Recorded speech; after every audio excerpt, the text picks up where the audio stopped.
여러분 안녕하십니까? 이어서 경남 소식입니다. 진해마을 입구에 물류 야적장이 생기면서 주민들이 몇 달째 밤낮없는 소음과 분진에 시달리고 있지만 창원시가 손쓸 수 있는 방법은 없는 상황인데요.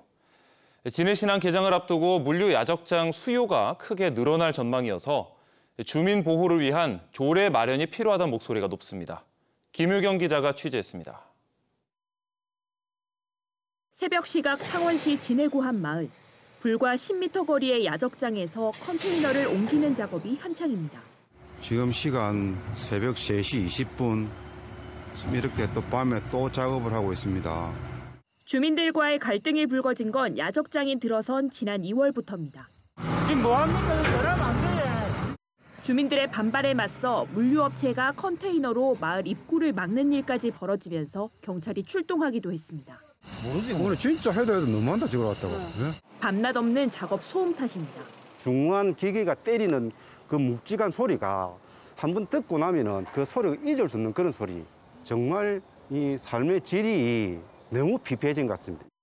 가장 큰 문제는 창원시가 갈등을 해결할 방법이 없다는 겁니다.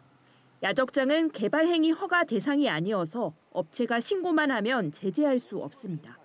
매실 건조물은 해당이 안 된다. 개발 행위를 받아서 물건 적치를 하든지 그렇게 해야 된다. 항만이 있는 다른 자치단체는 어떨까? 전남 여수시와 광양시는 각각 2017년과 2018년 조례상 주거지역에서 500m 안에 야적장을 만들지 못하게 했습니다. 또 쌓인 물건들이 보이지 않도록 여수시는 2m 이상, 광양시는 3m 이상 울타리를 설치하도록 정했습니다.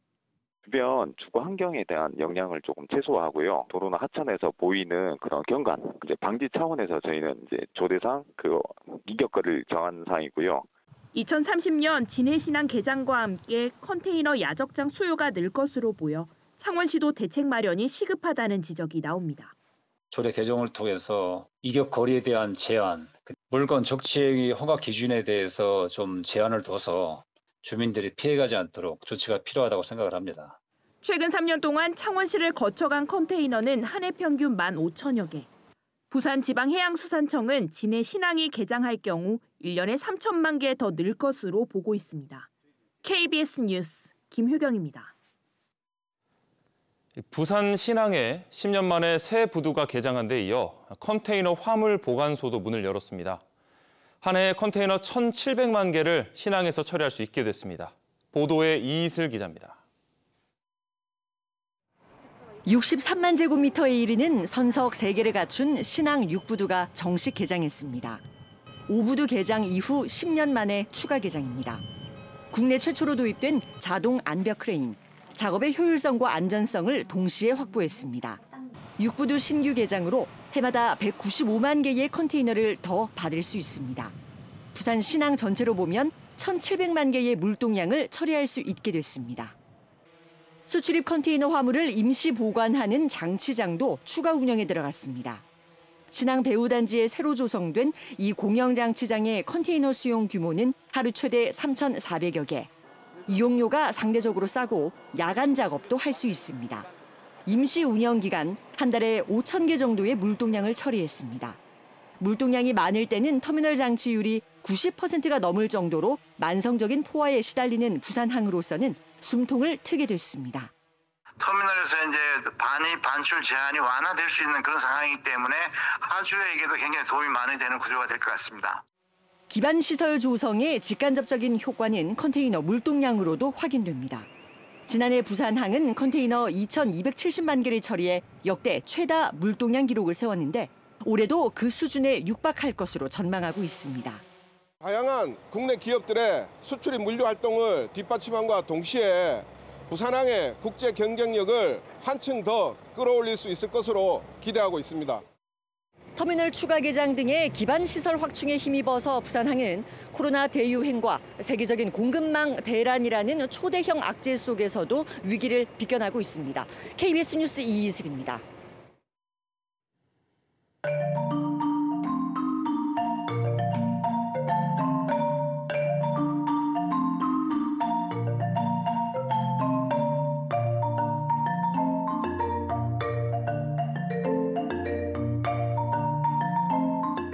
아쿠아리스트는 수중 생물을 관리하는 사람이라고 생각을 해주면 되고 수질 관리나 등등 수중 생물이 잘 살 수 있게 환경을 조성해주는 사람입니다. 많은 분들이 우리 하마가 수영을 아주 잘할 거라고 생각하시겠지만 사실 하마는 수영을 못합니다. 하마가 수영을 안 하고 물에서 그래서 신기했어요.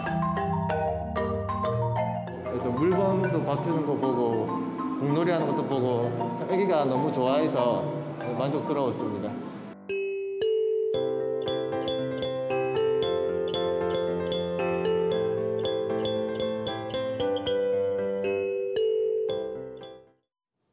연휴 잘 보내셨을까요? 일상으로 돌아오는 첫날인 오늘은 경남 지역 대체로 흐린 날씨가 예상됩니다.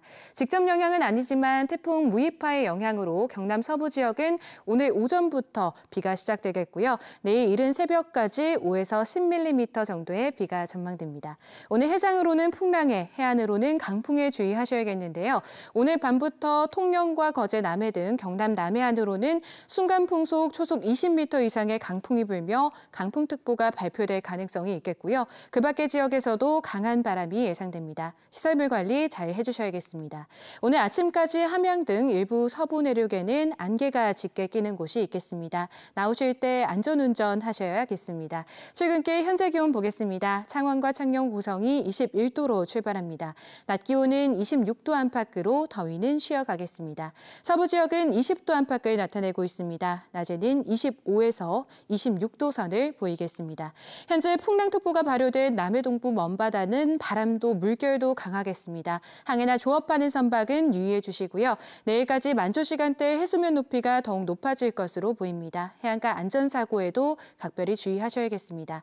이번 주 내내 기온은 오늘과 비슷하지만 대체로 흐린 날씨가 계속되겠고 주 후반 다시 비가 내리겠습니다. 기상정보였습니다. 경상남도가 오늘부터 12월 말까지 농지 이용 실태를 조사합니다. 대상은 5년 이내 지역 외 거주자가 매매나 상속 등으로 취득한 농지 약 2만 3천여 헥타르와 농업법인 소유 581헥타르입니다. 경남도는 농지법에 근거해 현장과 서면 조사를 병행하며 불법 소유 등 농지법 위반 행위의 경우 고발 등 행정 조치할 예정입니다. 경상남도가 올해 생산된 쌀 9만 1,300여 톤을 매입합니다. 이는 지난해보다 17,000여 톤, 24%가 늘어난 것으로 공공비축제가 시작된 2005년 이후 가장 많은 양입니다. 경남도는 쌀값 하락에 대응한 조치이며 매입 시기가 지난해보다 보름 정도 앞당겨져 시장 격리 효과가 일찍 나타날 것으로 기대한다고 말했습니다. 경상남도 의회가 오늘부터 보름 동안 정례회를 엽니다. 오늘 본회의부터 사흘 동안 진행되는 12대 도의회 첫 도정 질문에서는 경상남도와 경상남도 교육청을 상대로 한 농정과 교육 재정, 무상급식 등이 다뤄질 예정입니다. 경남과 부산, 울산의 가계대출이 역대 최다치를 기록한 것으로 조사됐습니다. BNK 경제연구원이 최근 발표한 코로나19 이후 동남권 금융시장 변화 분석 보고서를 보면 동남권 가계대출이 역대 최고 수준인 160조 원까지 올랐습니다. 1인당 가계부채 규모도 전국 평균 대비 84.9%로 수도권을 제외하고 가장 높은 수치를 기록했습니다. 경남지방 중소벤처기업청이 오늘부터 다음 달 7일까지 전통시장 상점과의 특성화 시장이나 경영 컨설팅, 또 화재 알림 설치 지원 대상을 모집합니다. 참여를 원하는 곳은 사업 신청 계획서를 우편이나 온라인으로 보내면 됩니다.